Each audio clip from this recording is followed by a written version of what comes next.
everybody. Today's update is intense.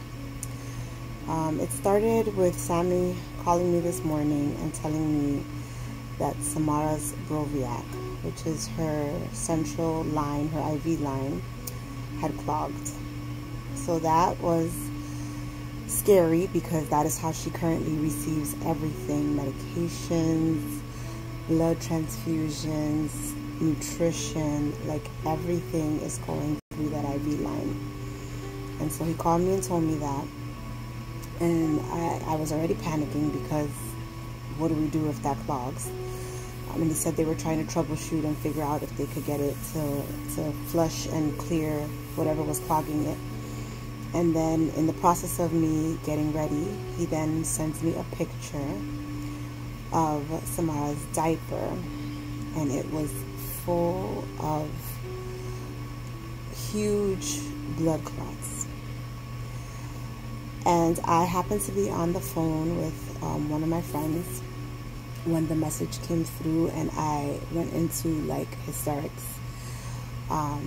I cried and she prayed, and thank God for that prayer because it helped calm me down. I was home alone. Nathan had already left for school, and it was just terrifying to see that she was losing blood like that, and that she also had no way to replenish blood if she needed a transfusion. So that is how this morning started. So I hurry up and I come to the hospital, and the conversation was, to summarize, that if we cannot get her Broviac, if we cannot get the IV line to work, that there were no options for safely placing another line, because her skin, although it is healing, is still fragile. And then, as you guys know, I've talked about the fact that she even has a Broviac because she is a hard stick, meaning that it's like really hard to place a line on her. So I cried during rounds, through the whole rounds as the doctor was speaking, and the comment basically was, you know, the doctor said, you guys have done an amazing job taking care of Samara for the last 17 months. But basically, I don't remember exactly what his words were, but it was basically like, you know, this may be the end of the road. At least that's what I interpreted it as. He didn't say those words, but it really felt like, well, if we don't have a way to give her any medication, nutrition, blood, or anything, and she's actively bleeding, what do we do? You know, we really can't do anything. And so my heart literally felt like it had broken into pieces.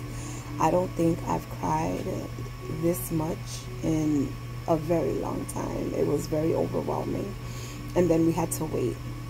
We had to wait and we had to pray, because they tried to troubleshoot the Broviac by cutting and gluing, and they had to wait several hours to see if what they did worked. So we were told that around 1:30 they were gonna try to see if they were able to flush the line or pull back and get any blood to see if it had any function at all. So we waited for a few hours and we prayed. And I sent the message to like the groups, to the support groups, to my prayer groups from church, different people that I know that are praying for Samara. Everybody was praying, and thank you for all those prayers, because although the line did not work, at 1:30 when they came in and checked, even the nurses were praying at this point, I'm pretty sure. And everyone was like hugely disappointed because they tried every single troubleshooting step to get that line to work and nothing worked. So we were devastated. But God placed the right people today and every day. God places the people that we need in the times that we need them, and we know that God's timing is perfect, because what then happens is our nurse and the manager were, I think, trying to figure out like what other options are there, you know, because like my thought was like, is she really just gonna die because she doesn't have access? Like I can't even fathom that would be the reason that she dies, because there's no access to try to help her. And so somebody suggested, I don't remember if it was the nurse or the manager, but like, what about like surgery? Can someone come and look at the line outside of like the nurses and the doctors here on the unit? So I don't know what conversations were had, but we were told someone is coming to look and see if they can get a PICC line. Now, they have not been able to get a PICC line on Samara for, I think, like a year. I don't think Samara has had a PICC line since she was in the NICU, because she's such a hard stick that even when they come down with machines and the ultrasound stuff to look, they're never able to find a good access point to place a PICC line. And so the doctor came down, we signed the consents, me and Sammy went to the family lounge while they came in here to do the PICC line.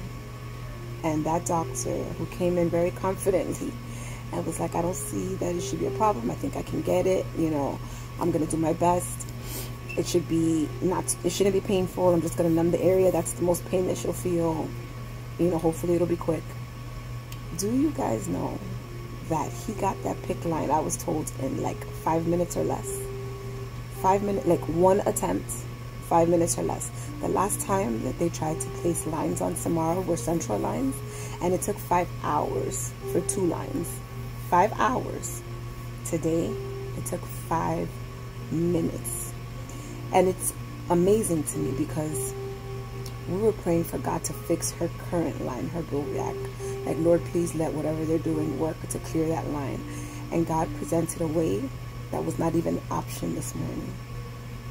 God presented a way where it was like, well, let's try this. Let's just try and see what happens. And they were able to get a line. I'm literally like trembling as I'm talking to you all, because today not only did we see the power of God, so did the medical staff. Because I know people were praying. People were crying today. People, you know, people that have known Samara from the ER came up to the unit to see her because they heard Samara's really sick. Like, today was one of those days that everybody thought, this is it. This is it. She's bleeding. We have no way of giving blood. We have no way of doing anything. On top of everything, despite the amount of blood that Samara lost today, the hemoglobin remains stable. And the bleeding has calmed down.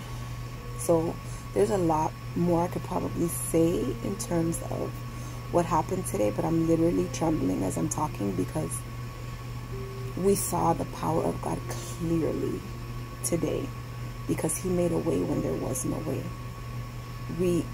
A PICC line was like the last thing that anybody thought was attainable, because Samara, like I said, has not been able to get a PICC line for over a year because she just didn't have access. And so today, the nurse manager was like, wow, you know, I don't remember everything that she said, but she was basically like, Samara's story's not over, you know. God continues to work.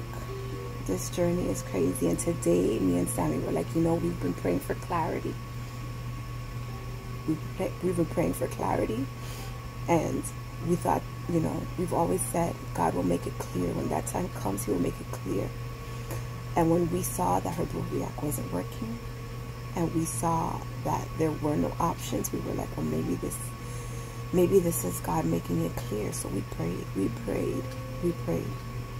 We prayed and we prayed, and we asked you guys to pray, and you guys prayed. And God made a way to where Samara's story is not over. And so, thank you so much for your prayers. She is healing. And we continue to pray that God continue to make things clear. She is healing. Her skin looks so much better than it looked before. Her kidneys are improving, and her labs are almost back to normal for her kidneys. Her biggest issues right now are this GI bleed, this whole situation with the bleeding, which this afternoon, well, since this morning, has subsided considerably. So we ask for continued prayers, and I thank you all for following her story, for praying, for sharing. There's so many people praying and reaching out to us saying, you know, I don't even know you, but I'm praying for your family. And we are grateful. Sorry that this update is a little longer than usual, but I couldn't condense it any further. God is good. God is real. God continues to work. Please continue following Samara's story and keeping us in your prayers. Thank you. There aren't even words to describe just how great you are. the man.